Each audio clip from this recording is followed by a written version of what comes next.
Mirko, dobra večer. Par riječi o pripremama, je li sve u redu, zdravlje služi? Evo, večeras prije sat vremena je završen zadnji onaj jaki trening, udarni sparing. Sad imam još tjedan dana nešto uvjetno rečeno lakših treninga u kojem nema tjelesnog kontakta, ali moram paziti da ne bi se ozlijedio u zadnji trenutak i u petak ujutro putujem. Ovaj revanš je bio očekivan, ali je li normalno da dođe ovako brzo, samo 4 mjeseca nakon borbe? Pa ja se ne zamaram s time. Japanci su me pitali da li želim dati revanš. Naravno da želim i nema problema. Ishii je japanski nacionalni heroj, on je bivši olimpijski pobjednik u judu, međutim tamo će imati veliku podršku publike, ali ni Japan tebi nije strana zemlja. Pa nisam siguran ko će imati veću podršku publike, budem iskren. On je njihov nacionalni heroj, sportski naravno, ali imam i ja svoju veliku bazu navijača, fanova, dobijam jako puno poruka iz Japana i tako. Na kraju kraja to je nebitno, da li će neko imati više ili manje. Mislim da će presuditi, neće presuditi podrška iz publike, nego će presuditi ko je spremniji i bolji borac. Kakva su sjećanja na taj prvi meč koji je bio u kolovozu? Pa, pogodio sam ga laktom, mislim, iskod se zna, pogodio sam ga laktom, otvorila mu se rana na čelu, velika posjekotina, to je bilo obilno krvarenje, nije se moglo zaustaviti nikako i sudac je prekinuo i u ovaj uzvrat ulazim s još većim samopouzdanjem. Puno mi je lakše sad ući u borbu s njim nego što je to bilo prvi puta. Jasno, kad osjetim čovjeka, osjetim koliko je snažan, osjetim koliko je snažan u klinču. Bili smo u parteru gdje je, uvjetno rečeno, njegovo najjače oružje.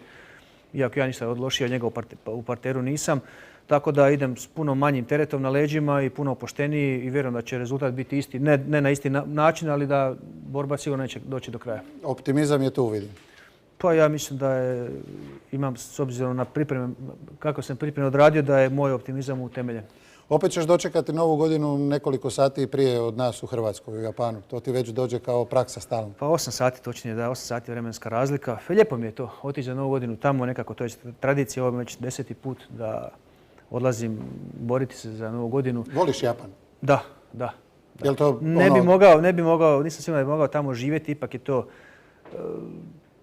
potpuno druga kultura, drugi mentalitet, teško bi se tamo uklopio. Ne bi zapravo nigdje mogao živjeti izvan Hrvatske, ali izrazito volim tu zemlju, njihovu kulturu i tako dalje, njihov odnos i prema strancima i tako dalje. Pa imao sam veliku podršku tamo, da. Imao sam i danas me ljudi poštuju tamo, cijene i nisu me još uvijek zaboravili. Ako nekoliko godina se nisam tamo borio, nastupao. Uglavnom za Japan me vežu prekrasne uspomene i jako mi je drago nastupiti opet tamo. I što nakon ove borbe, kakve se opcije otvaraju u slučaju pobjede ili ne pobjede? Opcija poraza ne stoji. Mislim, u borilačkom sportu se sve može dogoditi. On isto ima 105-106 kila.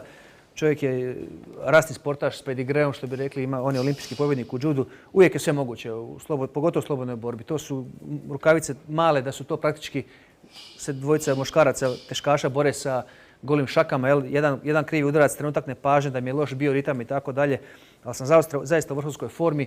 A nakon toga ću sigurno imati već dogovorene razgovori. Dolaze još jedna velika predstavnik jedne velike organizacije dolazi u Japan pogledati moju borbu, ljudi mi nude ugovor.